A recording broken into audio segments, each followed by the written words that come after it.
Sariling bahay at lupa ba ang hanap mo? Ito, introducing Amaya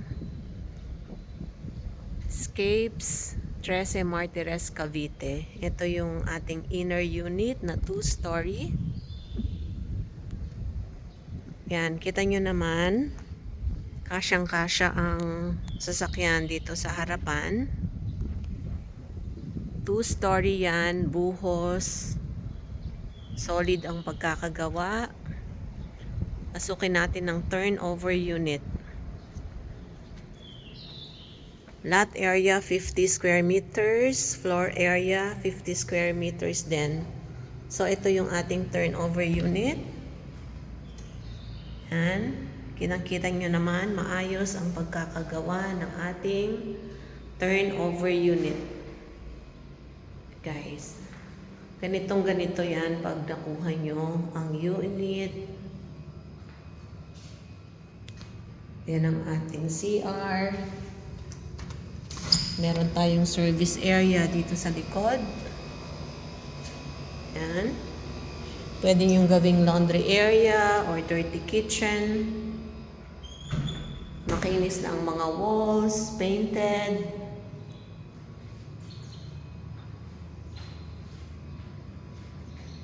Makinis na rin ang sahig. Tatilesan nyo na lang yan. Ito yung ating second floor. Buhos ang ating stairs.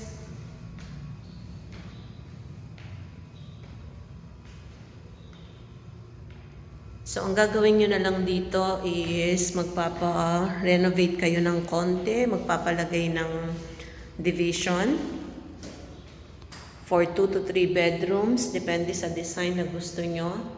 As you can see, malalaki yung mga windows natin for better ventilation.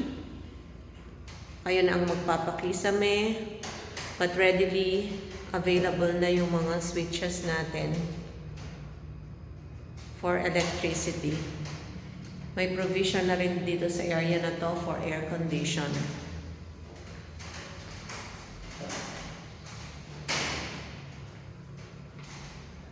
Yan, overlooking yung main road natin. Kita nyo na malalapad din yung mga kalsada.